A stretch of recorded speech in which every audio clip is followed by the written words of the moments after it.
Bom dia, uma alegria estarmos juntos mais uma vez, uma alegria estar com você que está nos acompanhando também, que a presença e a paz de Deus te acompanhem também onde você estiver. Vamos para a palavra de Deus, abra sua Bíblia no livro de 1 Coríntios, capítulo 15, primeira carta de Paulo à igreja de Coríntios, capítulo 15. Antes de lermos, feche seus olhos e vamos falar com Deus. Querido Pai, nós louvamos o Teu nome por mais um dia. Estamos no 4º dia dessa caminhada de oração e pedimos que mais uma vez, ao abrirmos a Tua palavra, que o nosso coração também esteja aberto para ouvir a Tua voz. Nós que estamos aqui na igreja, pessoas que estão nos acompanhando, estão assistindo nos mais diversos lugares, que o Teu Santo Espírito, que não conhece distância, que não é limitado a espaço, esteja ao lado de cada pessoa, falando de maneira clara e poderosa através da palavra. É o que te pedimos em nome de Jesus. Amém. 1 Coríntios, capítulo 15, versos 9 e 10, Paulo diz assim: porque eu sou o menor dos apóstolos, que mesmo não sou digno de ser chamado apóstolo, porque eu persegui a igreja de Deus.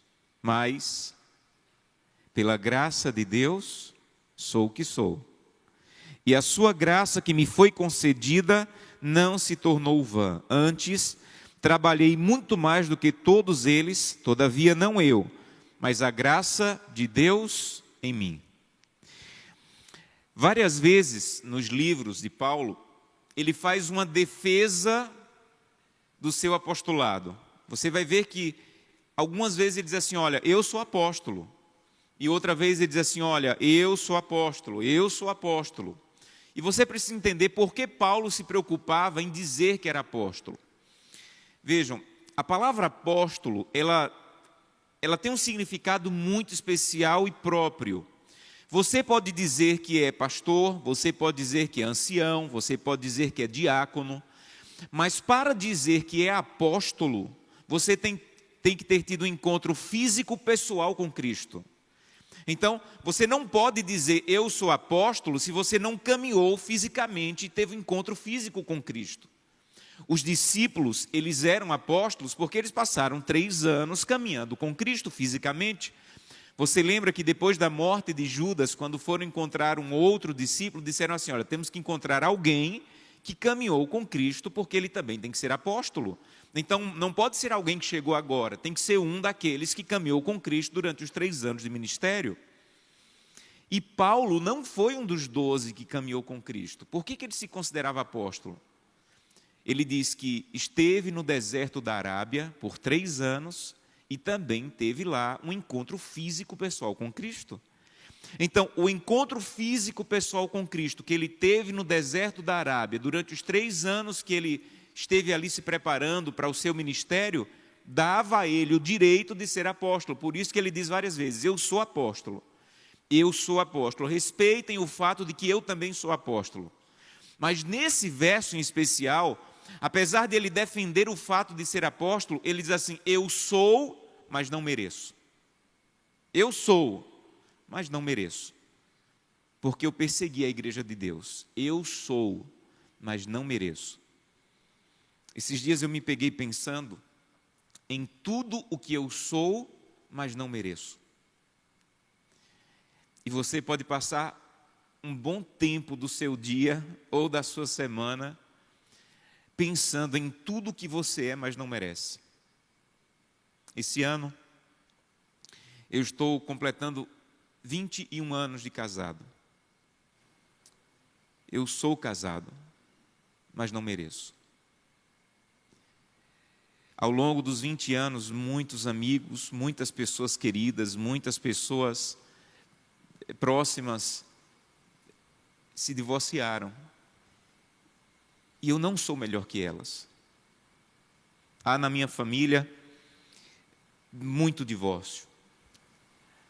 Há entre os meus amigos muito divórcio. E pela graça de Deus, é isso que Paulo está dizendo. Eu sou o que sou, mas não porque mereço, mas pela graça de Deus. Então eu comecei a pensar, e é um bom exercício da vida cristã, você parar para pensar, eu sou, mas não mereço. Não é que o meu casamento é perfeito, não é que sempre concordamos, somos diferentes, criados por famílias e pais diferentes, viemos de situações diferentes, e o que Paulo está dizendo é, se eu sou o que sou, não é porque eu mereço, não é porque eu sei, não é porque eu sou capaz. Outro dia eu estava em um encontro de casais, e com minha esposa assistindo, e uma pessoa se levantou para dar um testemunho. E ela disse assim, tenho 40 anos de casado e nunca discuti com minha esposa. Eu levantei e saí. Eu disse, não me representa. Uma pessoa que diz que está casada há 40 anos e que nunca discutiu com a esposa, eu não preciso ouvir, não vai me ajudar. Eu preciso ouvir alguém que diz, eu estou casado há 40 anos, já tive muita dificuldade, mas estou aqui. Esse aí eu fico para ouvir. Esse me representa. Eu estou há 20 anos. Temos diferenças, dificuldades, mas eu estou. Mas não é porque eu mereço. Pela graça de Deus, eu sou o que sou. Eu estou completando também 21 anos de ministério. E ao longo desses 21 anos, homens muito melhores do que eu já saíram do ministério. Homens muito mais capazes do que eu já tiveram que entregar sua credencial de pastor. E eu estou ainda no ministério, mas não é porque eu mereço. Eu ainda sou pastor, mas não é porque a minha vida é impecável, não é porque... Não. Sabe por quê? Pela graça de Deus, eu ainda sou o que sou. Há um autor chamado Thomas Watson que ele diz assim, a cada vez que você respira, você inala misericórdia. Cada respiração da sua vida, você está inalando misericórdia, pela graça de Deus. Há, na minha família, muitos pais assim, duros e agressivos e distantes. Eu tenho 2 filhos, e sabe como eu sou? Eu sou igualzinho aos pais da minha família. Nessas veias aqui, corre sangue de um pai agressivo. Mas eu tenho sido bondoso. Esses dias eu estava brincando de boneca lá com a filha, e jogando com o filho, e abraçando e beijando. Mas não é porque eu sei fazer isso, eu não sei. Sabe por que eu faço isso? Pela graça de Deus, eu sou o que sou. Então, eu estou sendo um bom pai, mas não é porque eu sei ser um bom pai. Se não fosse a graça de Deus, eu seria igualzinho a tantos outros pais que eu conheço. Você pode dizer que alguma coisa na sua vida não é porque você merece, você é, mas não é porque eu mereço. Pela graça de Deus eu sou o que sou. Você consegue enxergar alguma coisa na sua vida que você pode dizer o mesmo que Paulo? Você consegue enxergar alguma coisa na sua vida que você consegue dizer assim, olha, eu sou, mas não mereço. Eu sou, mas é a graça de Deus. Há uma autora chamada Eleanor Porter, que em 1913, ela escreveu um livro que se tornou um marco na literatura juvenil chamado Poliana. A história de uma garota, órfã, filha de um missionário, que tudo ela olhava de maneira positiva. Tudo que ela via de maneira positiva. Paulo, ele não é uma Poliana, que só vê graça. Se você ler os livros de Paulo, ele também teve desgraça. Ele falou, já fui chicoteado, já fui apedrejado, já fui traído, pelos de dentro da igreja, pelos de fora da igreja. Eu já fui preso, eu já sofri naufrágio. Paulo, ele não via a vida de maneira rosa, cor-de-rosa. Paulo, ele via a dura realidade da vida. A questão é que Paulo decidiu ver mais graça do que desgraça. Paulo decidiu enxergar mais a ação de Deus do que a ação do inimigo. Por exemplo, abra sua Bíblia em 2 Coríntios, olha que maneira linda de Paulo ver a vida de um cristão. Dificuldades, mas proteção. Era assim que Paulo via a vida. Dificuldades, lutas, lágrimas, mas cuidado e amparo de Deus. Aí ele faz um jogo de palavras muito interessante, 2 Coríntios capítulo 4, verso 8, ele diz assim: em tudo somos atribulados, porém não angustiados, perplexos, porém não desanimados, perseguidos, porém não desamparados, abatidos, porém não destruídos. Quando a tradução da Bíblia foi feita, e toda tradução é uma dificuldade tremenda, porque você tem que encontrar, às vezes, uma palavra que existe naquele idioma e colocar para um outro idioma que não existe uma palavra correspondente. E esses 2 versos estão cheios de palavras que as melhores palavras foram colocadas, mas não é exatamente a palavra que existia na língua grega quando Paulo escreveu. Por exemplo, quando ele diz assim, em tudo somos atribulados. A palavra tribulação vem de um instrumento agrícola chamado tribulum. Era uma madeira grande, cheia de pregos no fundo, de grampos, de pregos, que amarravam nos cavalos, alguém ia em cima dessa madeira e passando por cima do trigo. Para que quando aquela madeira pesada passasse, cheia de grampos, de pregos, por cima do trigo, ela fosse separando a palha do trigo. Então, tribulum é essa madeira grande e pesada que passava por cima de alguma coisa para separar o grão do trigo. Aí, daí surgiu a palavra tribulação. Tribulação é alguma coisa que passa por cima de você, mas não para destruir, mas para tornar mais puro. É por isso que em Romanos capítulo 5, verso 3, Paulo diz assim, a tribulação produz perseverança. Em outras palavras, a tribulação vai tornar você melhor. Aí Paulo diz, o que vai tornar você melhor, Deus vai deixar passar por cima de você.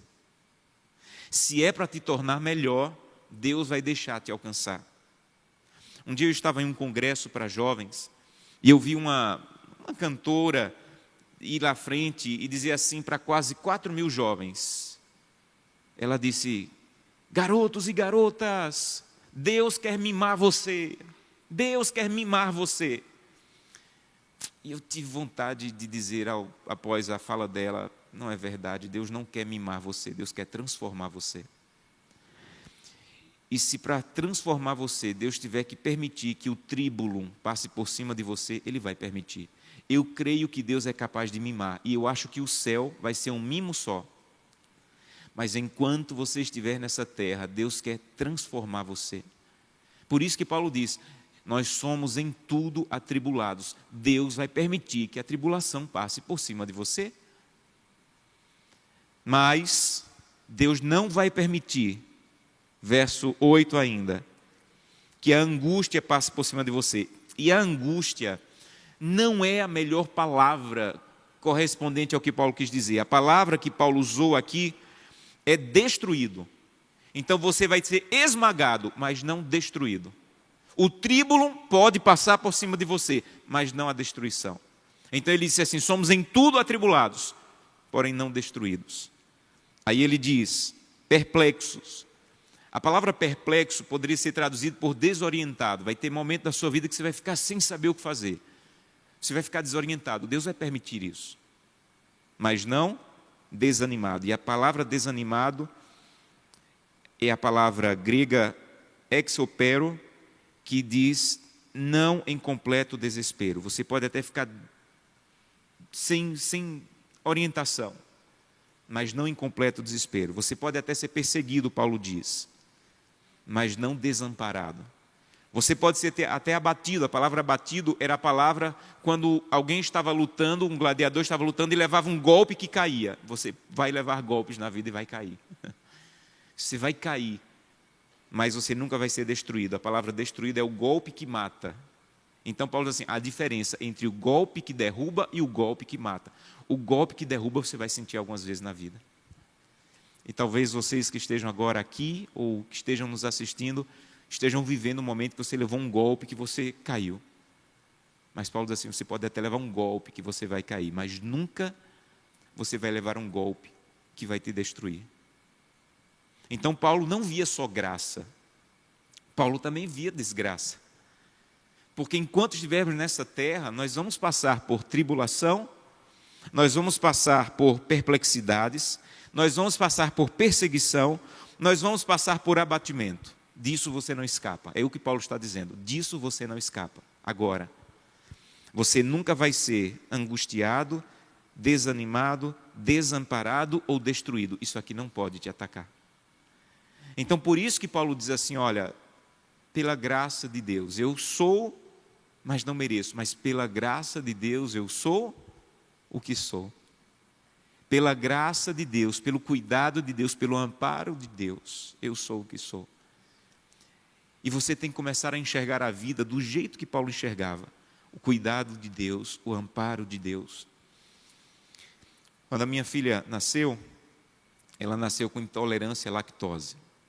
E tudo que ela comia que continha leite, ela colocava para fora. Nós fomos ao médico e o médico disse assim, olha, tem que tomar um leite especial, sem lactose. E eu, como um bom econômico que sou, fui lá no supermercado e comprei a latinha de leite de lactose de R$ 9,90. Quando ela tomou, botou tudo para fora. Eu fui no médico e disse assim, olha, ela tomou esse leite e colocou para fora. Aí a médica disse, claro, pai, esse leite aí não serve. Tem que ser esse aqui, de R$ 99,00. Ele disse, mas não pode? Ela é filha de pobre, não pode tomar leite de rico. Ela tem que, não, mas ela não vai querer esse. Ela só vai querer esse. E aí começamos a dura tarefa de comprar latas de leite de R$ 99,00. E eu não deixava faltar. Eu sou o pai. Não importa se tem ou não tem, tem que ter o leite. Mas ela, uma bebezinha, não falava e acordava gritando desesperada, com fome, e já estava tudo pronto. Era uma estratégia de guerra. A água já estava na temperatura, já tinha uns potezinhos com a quantidade certa de leite, era só derramar dentro da água, balançar e dar para ela. Mas mesmo assim ela fazia um escândalo. E um dia eu acordei de madrugada, ela gritando, e eu acordei chateado. E eu pensando, menina, aqui está cheio de leite, eu nunca deixei faltar um dia. Eu nunca deixei faltar, não importa se eu tenho ou se eu não tenho, o leite tem na hora certa, na maior rapidez possível. Você está aí gritando desesperada. E fiquei ali reclamando na minha cabeça com minha bebezinha. Sabe quando o Espírito Santo se aproxima? Ele disse, você é igualzinho. Você é igualzinho. Não reclama com ela não, porque você é igualzinho. Você até passa por dificuldade, mas eu tenho amparado você, eu tenho cuidado de você, eu não tenho deixado faltar. A minha graça tem... Mas qualquer coisa você acorda gritando, Deus não me ama, Deus não existe, onde está Deus? Deus me desamparou. Eu não te desamparei. Eu estou sempre do teu lado, mas você é pior do que ela, porque ela não tem consciência ainda, você já tem. Será que você não está agindo igual um bebê que desconfia que vai faltar o leite? Quando você tem um Deus que tem sido gracioso, bondoso, que você pode dizer, pela graça de Deus eu sou o que sou. Agora, aqui está a parte mais importante da mensagem de hoje. Há muitas pessoas que dizem, pastor, esse não é o meu problema, eu enxergo a graça de Deus. Eu consigo dizer, pela graça de Deus eu tenho esse emprego, pela graça de Deus eu tenho esse casamento, pela graça de Deus eu tenho essa família, pela graça de Deus eu tenho essa casa. Ah, pastor, eu não tenho dificuldade de enxergar isso. Que bom, mas essa é a primeira parte do texto. Porque se você lembra, Paulo disse assim, pela graça de Deus eu sou o que sou, mas a graça de Deus não vai ser vã em minha vida. Antes, eu vou trabalhar mais do que os outros, vou fazer mais do que os outros, para que a graça de Deus não seja vã em minha vida. E essa é a grande questão dessa manhã. Há muitas pessoas que enxergam a graça, mas não vivem à altura da graça que têm recebido. É isso que Paulo está querendo chamar a nossa atenção. Paulo disse assim, olha, a graça de Deus é muito grande em minha vida, eu não mereço ser o que sou, mas eu sou. Mas sabe o que eu vou fazer com essa graça? Eu vou ser melhor, eu vou trabalhar mais pela causa de Deus, eu vou me dedicar mais às coisas de Deus, porque eu não quero que a graça de Deus seja tão grande e que a minha resposta seja tão pequena. É isso que eu tenho tentado fazer com a minha vida e é isso que eu vim falar para você essa manhã. Há pessoas que vão chegar ao final da vida e inevitavelmente vão ter que reconhecer: a graça de Deus foi muito grande em minha vida, mas o que eu fiz em resposta a essa graça foi muito pequeno, muito insignificante. Paulo disse assim: eu não.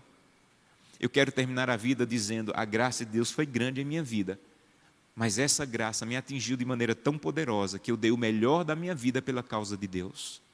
O melhor da minha vida eu dediquei para a causa de Deus. E sabe onde a causa de Deus começa? É isso que a lição, a revista dos 10 dias hoje quer nos ensinar. Leia o texto de hoje. O primeiro lugar em que a ação da graça de Deus tem que funcionar é na minha casa. Se o cristianismo funcionar em minha casa, é provável que de alguma maneira funcione fora. Se o cristianismo funcionar no meu casamento e com os meus filhos, é provável que de alguma maneira funcione fora. Você sabe qual é o maior argumento em favor do cristianismo? O Espírito de Profecia diz que o maior argumento em favor do cristianismo é uma família amável e que sabe amar. É uma família bem ordenada, ela diz. Uma família bem ordenada é o maior argumento em favor do cristianismo. O maior argumento em favor do cristianismo não é chamar o Leandro Quadros para argumentar, é ótimo isso. Mas sabe qual é o maior argumento em favor do cristianismo? É uma família bem ordenada. Tudo que uma família bem ordenada faz em favor do cristianismo é o maior argumento em favor do cristianismo. Então o cristianismo tem que funcionar na minha casa. E é isso que eu tenho tentado fazer com a minha vida. Eu tenho tentado dizer a Deus: Santo Deus, eu não mereço, mas a graça de Deus chegou em minha vida e eu quero fazer o melhor da minha vida e da minha família para a tua honra e tua glória. E algumas coisas ao longo da minha história têm me ajudado a entender isso. Ouvi há muitos anos uma história de que em uma região aqui do país, há mais de 40 anos, a igreja teve dificuldades financeiras para pagar todos os pastores. E os líderes daquela região decidiram que não tinham mais como continuar pagando o salário de todos os pastores. E eu não sei que critério eles usaram, mas eles decidiram que uma média de 5 pastores teriam que ser demitidos, porque eles não tinham como pagar. Chamaram esses pastores, explicaram a situação e disseram: olha, nós vamos pegar as suas igrejas do distrito de vocês e vamos dividir para outros distritos, e vocês estão livres, nós não temos como pagar vocês, vocês podem fazer outra coisa. É uma notícia difícil e dura de dar, mas é o que temos. E um dos pastores voltou na sala do presidente e disse assim: olha, não manda ninguém para as minhas igrejas, eu estou voltando agora para o meu distrito. E o presidente disse assim: acho que você não entendeu a reunião. Nós não estamos fazendo isso porque não gostamos de você. Quando tivermos condições financeiras, vamos chamar vocês de volta, mas agora nós não temos como te pagar. E ele olhou para o olho do presidente e disse: eu nunca trabalhei para essa igreja por dinheiro. O que eu faço é porque a graça de Deus tem sido muito grande em minha vida. E há alguns anos eu tive a oportunidade de encontrar esse pastor, já jubilado, e perguntar: pastor, eu ouvi essa história, é verdade? Ele me disse: é verdade, me contou alguns detalhes. E eu disse: pastor, eu queria ter a honra e o privilégio de ter a coragem de dizer o que você disse. E é isso que eu tenho tentado fazer da minha vida, do meu ministério. O que a graça de Deus tem feito em mim é tão grande. O que a graça de Deus tem feito por minha família, por meus filhos, por meu casamento é tão grande, que eu quero dar o melhor da minha vida por essa causa. Eu não sei como você tem gastado a tua vida, mas só existe uma maneira de gastar bem a tua vida, é gastar pela causa de Cristo, gastar pela causa da cruz do Calvário. Uma outra história que talvez você já tenha me ouvido contar, mas que me fez entender isso de maneira muito clara, é que um dia eu estava fazendo uma semana de oração em uma cidade no nordeste do Brasil, e no final do primeiro sermão eu fiz um apelo para as pessoas que queriam batizar, e várias pessoas vieram à frente, E um ancião foi me dizendo quem era cada pessoa para eu visitá-los durante a semana e preencher a ficha de batismo. E foi dizendo, pastor, aquela é Maria, já está pronta para o batismo, José, já foi preenchida a ficha de batismo. Foi explicando cada um, e no final chegou em um casal de adolescentes, 2 irmãos, e disse, olha, eles são irmãos, filhos da mesma mãe, de pais diferentes, estão no clube de desbravadores, já fizeram um estudo bíblico, mas o Senhor tem que dizer para eles que eles não podem batizar. E eu perguntei, mas por que eles não podem batizar? E ele me disse, pastor, deixa eu te explicar. A mãe deles é usuária, foi pega roubando, está presa. Nós já tentamos visitá-la, mas ela não pode receber visitas ainda.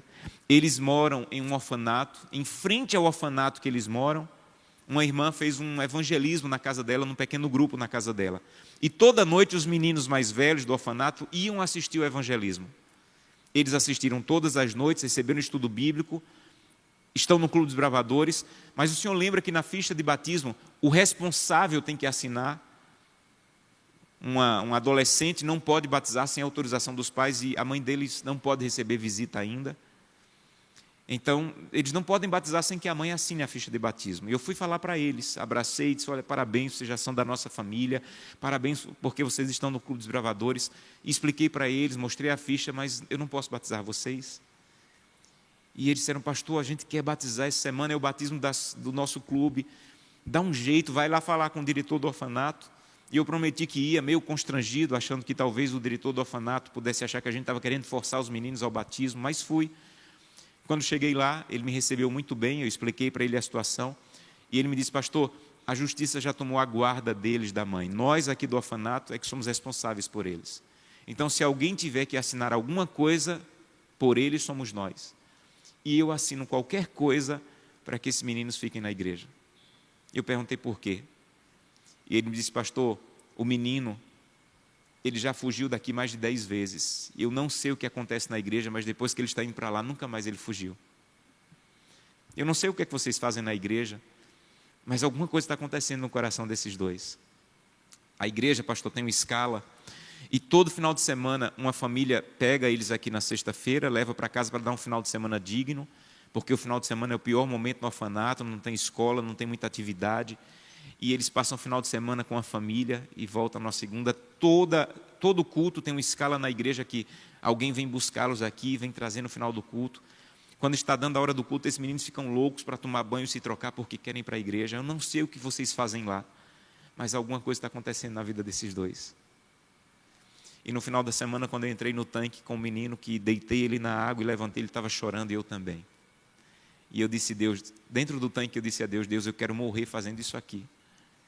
Que outra coisa na vida eu poderia fazer, que seria capaz de pegar a vida de um adolescente, que ia ter a mesma história do pai e da mãe, ou pior, e dar outro rumo? Algum programa de universidade que é capaz de fazer isso na vida de um adolescente? Só a cruz do Calvário. Algum programa empresarial que é capaz de pegar um adolescente que ia ter a vida igual ou pior do que o pai e a mãe, e dar outro rumo? Só a cruz do Calvário. Algum programa do governo que é capaz de fazer isso? Só a cruz do Calvário. E eu estou dedicando a minha vida, a minha família, à causa da cruz do Calvário. É por isso que quando você começa o dia fazendo culto familiar com sua família, quando você começa o dia na presença de Deus, quando você começa o dia dizendo, Santo Deus, eu estou saindo agora, mas eu quero ser um instrumento nas tuas mãos, o que você está dizendo é, a graça de Deus é muito grande, Senhor, mas eu não quero que ela seja em vão. Antes, eu quero trabalhar mais do que todos os outros, mas não eu, mas a graça de Deus em mim. Não deixe sua família sair de casa sem o culto. Não saia de casa sem a presença de Deus. Acorde, comece a respirar a misericórdia e a bondade de Deus.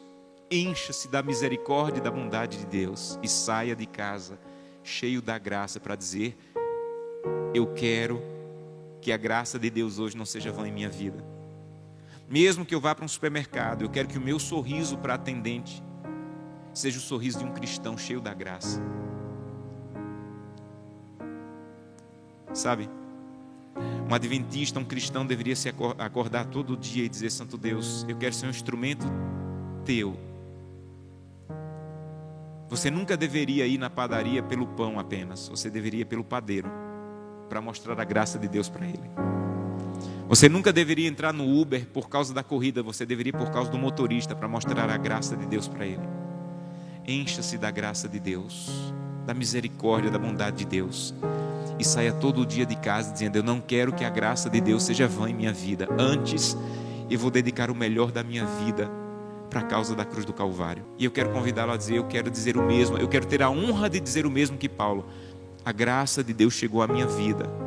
Eu sou o que sou, não pelo que mereço, mas eu não quero que essa graça que se renova a cada dia seja vã. Antes, eu quero dar o meu melhor, a começar da minha família, da minha casa, pela graça e pela causa de Deus. Feche os seus olhos, vamos falar com Deus.